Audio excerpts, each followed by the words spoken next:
Hey violas, this is Miss Lawrence. Welcome to Lawrence String Studio. And today we're going to be starting to look at the All-State TMEA Etude Campagnoli number 6. And this is the slow one, and hopefully you've already started kind of looking at it, but what you're going to do today is you're going to hear just an overall introduction about the etude, and then I'm going to make a series of 3 videos breaking it down into 3 chunks. So the first thing is its quarter note equals 44 to 50, and I'm going to be playing it at 44, and it makes it easier just to place everything correctly and hear what all is happening.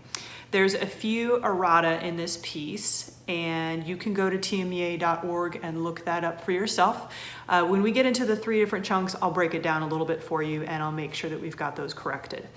Let's see, the overall concept of this etude, it's the slow one, so they're going to be looking at your counting. They're going to be also looking at your bow control. There's lots of opportunity for demonstrating that, that ability. The other thing is expressiveness, vibrato, things like that. There's lots of stuff going on in here. This etude has a lot of meat, so it's important that we're, I think it's reasonable that we're breaking it down into 3 parts because there's just a lot of meat in each part. So I think smaller is better for digesting this. I'm going to give a few recommendations before we get started.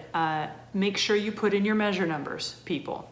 If you haven't done that yet, pause it, take care of that business. The other thing is throw in a few down bow and up bow reminders. There's not very many printed ones, and it can be a hassle to go back and find the most recent bow direction. So throw in a few here and there, and that'll help you out a lot. The next thing is I go through and I mark the positions. I put in all the Roman numerals, and then I go back and I highlight them in pink. That makes it really clear to see it coming up as I'm playing, and it doesn't catch me by surprise. The other thing that I did a little differently this time is I highlighted the dynamics. I feel like there's a lot of range in this piece, so it helps me again to have a visual pop on the page so I can see it. The other thing is there's 3 spots I think where the crescendo diminuendo is just written in words and it's not drawn. Go ahead and draw those out. So for example, on measure 10 at the end it says CRESC and then it crescendos through 11. Go ahead and draw one in measure 11. It just makes it I'm more likely to play it if I can see the symbol. The same thing happens in measure 18, so draw that out in measure 18, and then also there's diminuendo in 23, so make that visual representation very clear. There's only one area where there's some accents. It's 20 and 21 up above the notes, so make sure you've got that marked there as well.